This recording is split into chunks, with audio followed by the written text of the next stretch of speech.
जय श्री कृष्ण दोस्तों। आप सभी का दिन शुभ और मंगलमय हो। आज हम सब माता की कथा का श्रवण जरूर करिएगा। आप व्रत रखते हैं तो भी, नहीं रखते हैं तो भी, कथा सुनने मात्र से ही पुण्य फल की प्राप्ति होती है। एक बार एक राज्य में एक राजा राज्य करता था। राजा बहुत ही बुद्धिमान और बलशाली था। राजा सदैव अपनी प्रजा का बहुत अच्छे से ध्यान रखता था। प्रजा भी अपने राजा को बहुत पसंद करती थी। राजा की दो बेटियां थीं। राजा अपनी दोनों बेटियों से बहुत प्रेम करता था। राजा की छोटी बेटी देखने में बहुत सुंदर और आकर्षण थी और राजा की बड़ी बेटी छोटी बेटी के मुकाबले थोड़ा कम सुंदर थी। राजा की छोटी बेटी 11 माता की पूजा किया करती थी और सभी लोग राजा की छोटी बेटी से बहुत प्रेम करते थे और बहुत प्रशंसा किया करते थे। राजा भी अपनी छोटी बेटी को बड़ी बेटी से अधिक प्रेम करता था, जिस कारण राजा की बड़ी बेटी को अपनी छोटी बहन से बहुत नफरत होने लगी थी। राजा की दोनों बेटियां जब बड़ी हो गईं, तब एक पड़ोस राज्य में रहने वाला राजकुमार राजा की बड़ी बेटी के लिए रिश्ता लेकर आया। लेकिन जैसे ही उस राजकुमार की नज़र राजा की छोटी बेटी पर पड़ी तो वह राजकुमार राजा की छोटी बेटी पर आकर्षण हो गया और उससे पहली नज़र में प्रेम कर बैठा। उस राजकुमार ने राजा की बड़ी बेटी के साथ विवाह करने से मना कर दिया और उसने राजा से कहा कि मैं आपकी छोटी बेटी से विवाह करना चाहता हूँ।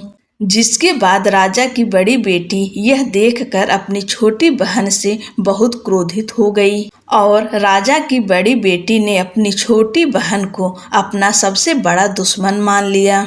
राजा की बड़ी बेटी ने अपनी छोटी बहन से बदला लेने का निर्णय लिया, जिसके लिए उसने अपनी छोटी बहन को जान से मारने का प्लान बनाया।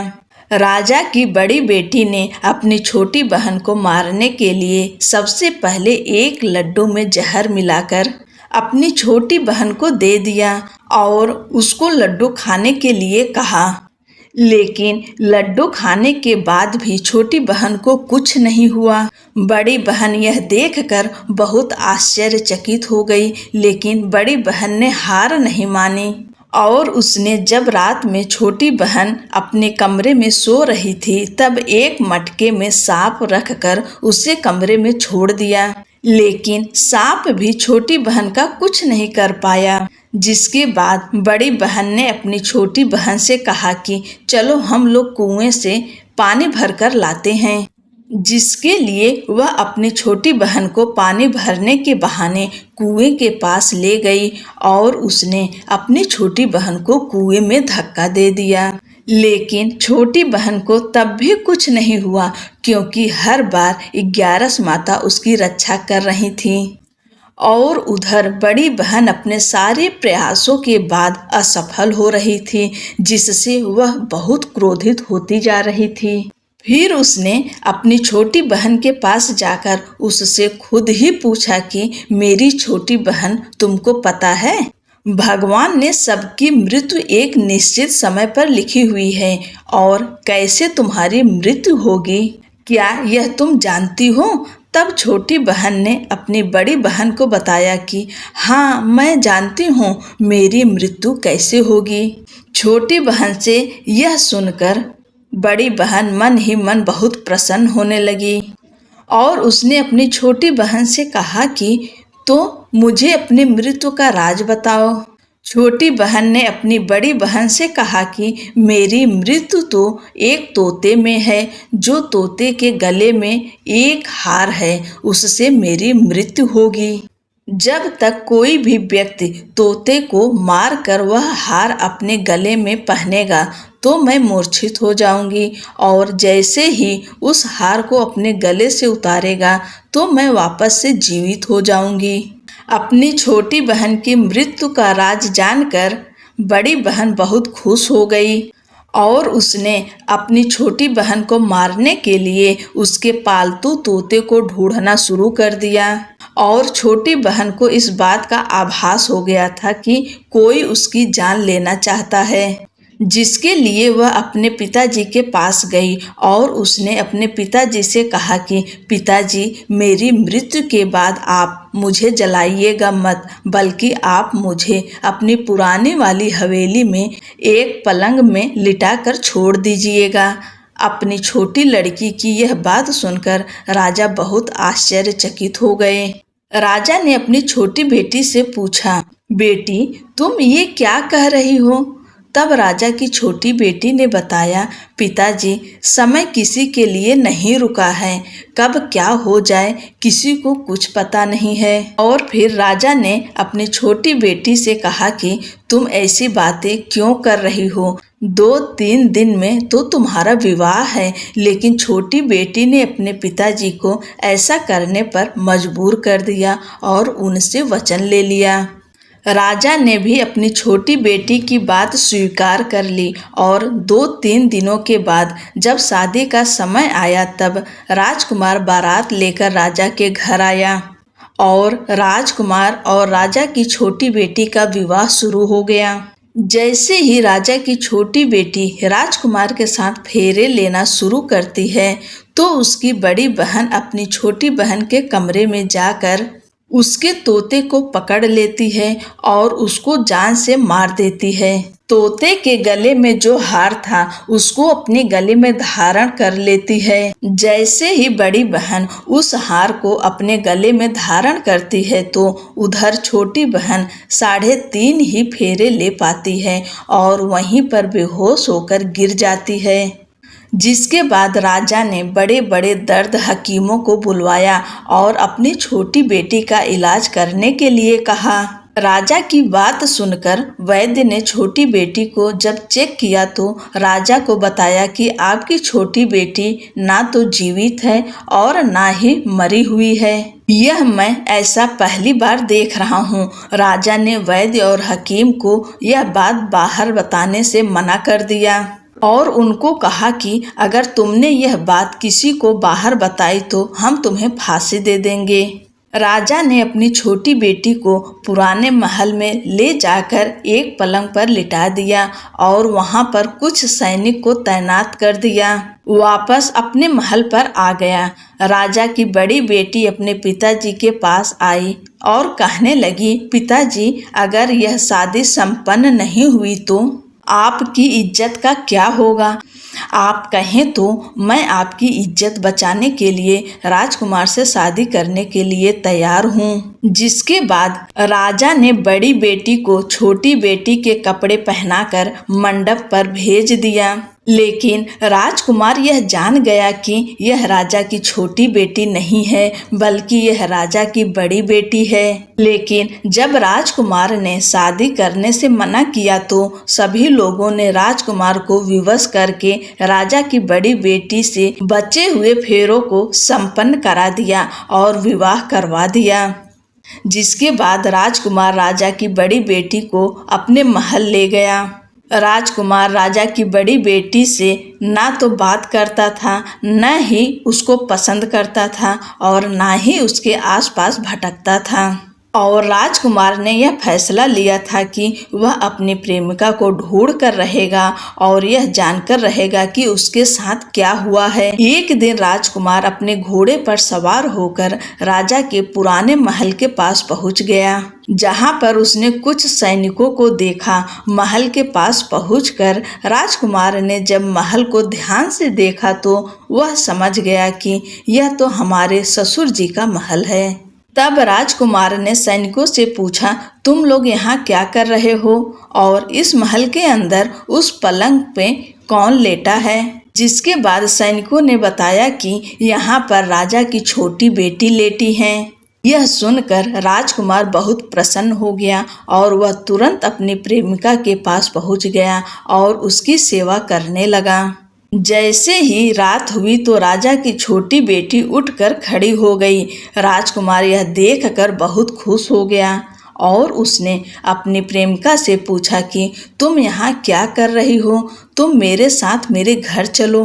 राजा की छोटी बेटी ने राजकुमार को सारी बातें बता दी कि मेरी जान एक तोते में बसी थी और मैंने यह बात सिर्फ अपनी बड़ी बहन को बताया था। और मुझे पता है कि उसने ही मुझे मारने का प्रयास किया है। उसके पास एक हार है जिसको वह सुबह पहन लेती है और रात को उतार देती है। जब तक वह हार को पहने रहती है तब तक मैं मूर्छित रहती हूँ और जैसे ही वह हार को उतार देती है तो मैं जीवित हो जाती हूँ। और जब तक मेरी बड़ी बहन के पास वह हार है तब तक मैं ऐसे ही जीवित और मूर्छित होती रहूँगी। अगर मेरी बड़ी बहन के पास जो हार है वह मेरे हाथ में लग जाए तो मैं हमेशा के लिए जीवित हो जाऊंगी। राजकुमार यह बात सुनकर राजा की छोटी बेटी के पास रहने का निर्णय ले लिया और उसने अपने बचे हुए सारे फेरे उस पलंग पे लेटी राजा की छोटी बेटी के साथ ले लिए और अपना विवाह पूर्ण कर लिया और वहीं पर ही रहने लगा। देखते ही देखते कुछ समय में राजा की छोटी बेटी और राजकुमार की पत्नी पेट से हो गई। एक दिन राजकुमार को किसी काम से बाहर जाना पड़ा। तब छोटी बहन के पेट में बहुत तेज दर्द होने लगा, जिसके बाद उसने 11 माता का आवाहन किया। जिसके बाद वहां पर 11 माता प्रकट हुई और उन्होंने अपने भक्तों के दर्द को दूर किया और एक पुत्र की प्राप्ति करवाई। और वहीं पर अचानक से राजकुमार भी आ गया। राजकुमार ने 11 माता को देखा तो वह आश्चर्यचकित हो गया और उसने तुरंत माता को प्रणाम किया। और 11 माता ने राजकुमार से कहा कि जब तुम्हारा पुत्र 5 वर्ष का हो जाए तो तुम अपनी पत्नी का हार लाकर इसके गले में डाल देना। और देखते ही देखते राजकुमार और राजा की छोटी बेटी का पुत्र 5 वर्ष का हो गया। तो राजकुमार अपने बेटे से कहता है कि बेटा, मैं कुछ काम से बाहर जा रहा हूँ, तुम अपनी माता का ध्यान रखना। और वहाँ से चला जाता है। राजा को बाहर निकलता देख बड़ी बहन के सैनिक देख लेते हैं और बड़ी बहन को जाकर सारी बातें बता देते हैं। जिसके बाद बड़ी बहन अपनी छोटी बहन के पुत्र को वहां से उठवा लेती है और उसको मरवा देती है। छोटी बेटी के पुत्र के 2 टुकड़े करवा देती है। पहला टुकड़ा चक्की के पास छुपा देती है और दूसरा टुकड़ा अपनी पलंग के नीचे रख देती है। अब 11 माता भिखारी का रूप लेकर आती हैं। एक भिखारी का रूप रखकर बड़ी बहन के पास चली जाती हैं। जिसके बाद वहां पर भिक्षा मांगने लगती हैं। बड़ी बहन अपने नौकरों से कहती है कि जाकर भिक्षा दे दो, लेकिन जैसे ही नौकर 11 माता को भिक्षा देने के लिए आते हैं तो माता उन्हें मना कर देती हैं और कहती हैं कि तुम्हारी महारानी से ही भिक्षा लूंगी। जिसके बाद बड़ी बहन स्वयं ही भिक्षा देने के लिए माता के पास आती है। तब माता एक बिल्ली का रूप लेकर उसके कमरे में चली जाती हैं और वहां छोटी बेटी के पुत्र को 2 टुकड़ों को आपस में जोड़ देती हैं और उसे जीवित कर देती हैं। उसे वहां से ले जाती हैं। राजकुमार अपने बेटे को लेकर अपनी पत्नी के पास जाता है और उसे कहता है कि तुम इसका ध्यान रखना। अगर तुम इस बच्चे का अच्छे से ध्यान रखोगी तो मैं तुमसे बात करूँगा। एक दिन राजकुमार अपने बच्चे से कहता है कि तुम मम्मी के उनके गले का हार मांग लो। जिसके बाद राजकुमार का लड़का अपनी मम्मी के पास जाता है और कहता है कि मम्मी, मुझे तुम्हारा हार चाहिए जो तुमने गले में पहन रखा है। यह सुनकर पहले तो बड़ी बहन बहुत क्रोधित होती है, पर उसको यह याद आता है कि राजकुमार ने कहा था कि अगर मैं इस बच्चे का ध्यान अच्छे से रखूंगी तो वह मुझसे बात करेंगे। जिसके कारण वह हार उस बच्चे को दे देती हैं और वह तुरंत हार को ले जाकर अपने पिताजी को दे देता है। और तभी राजकुमार अपने बेटे को लेकर वहां से जाने लगता है और अपनी पत्नी से कहता है कि तुम हमारे लिए खाना बनाकर रखना, मैं शाम को आकर तुम्हारे साथ खाऊंगा। और वह अपने बेटे को लेकर वहां से चला जाता है। जिसके बाद वह राजा के पास जाता है और उनको सारी बातें बता देता है। राजा अपनी बड़ी बेटी की यह करतूत सुनकर बहुत क्रोधित होते हैं और अपनी परवरिश पर ही दोष देने लगते हैं। और राजकुमार को अपनी छोटी बेटी के साथ रहने के लिए आदेश देते हैं।